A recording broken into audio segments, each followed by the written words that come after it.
আসসালামু আলাইকুম। আশা করি সবাই ভালো আছেন। আল্লাহর রহমতে আমিও ভালো আছি। তো আজকে অনেক দিন পর আমি আমার বন্ধু মিলে যাচ্ছি আমাদের সেই ঐতিহাসিক আমাদের এলাকার খেলার মাঠ পরিদর্শন করার জন্য। আবহাওয়াজনিত কারণে মোটামুটি মাঠের মধ্যে 2 আড়াই 3 মাস খেলা বন্ধ আছে। তাই আজকে আমাদের একটা টুর্নামেন্টের খেলা আছে বিদায় মাঠটা দেখতে পর্যবেক্ষণ করতে যাচ্ছি মাঠের বর্তমানে কি অবস্থা। আমাদের মাঠটা আমাদের এলাকা থেকে অনেকটা ভিতরে, তো পায়ে হেঁটে যেতে মোটামুটি 15 মিনিট সময় লাগে। তো যাওয়ার সময় আশেপাশের যে দৃশ্যটা যেটা দেখে চোখের শান্তি এমনি অটোমেটিক চলে আসে। অবশেষে পৌঁছে গেলাম আমাদের সেই কাঙ্ক্ষিত মাঠ, এবং মাঠে গিয়েই দেখতেছি যে আমাদের এলাকার অনেক ছোট ভাই ব্রাদাররা খেলা শুরু করে দিয়েছে।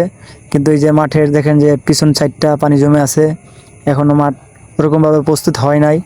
কিন্তু মাঠে দেখা যাচ্ছে যে অনেক সবুজ ঘাস হয়েছে। এই বছরে অনেক বৃষ্টি হওয়ার কারণে আমাদের এই মাঠে পানি জমে গেছে। কিন্তু বিগত বছরগুলোতে যখন মাঠ ছিল তখন এত বৃষ্টি হওয়ার ফলেও কিন্তু মাঠ পানি জমে নাই।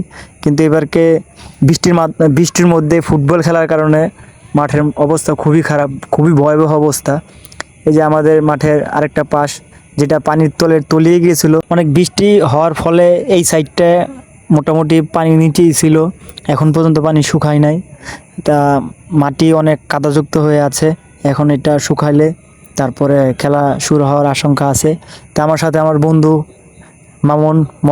মামুন গিয়েছিল একসাথে।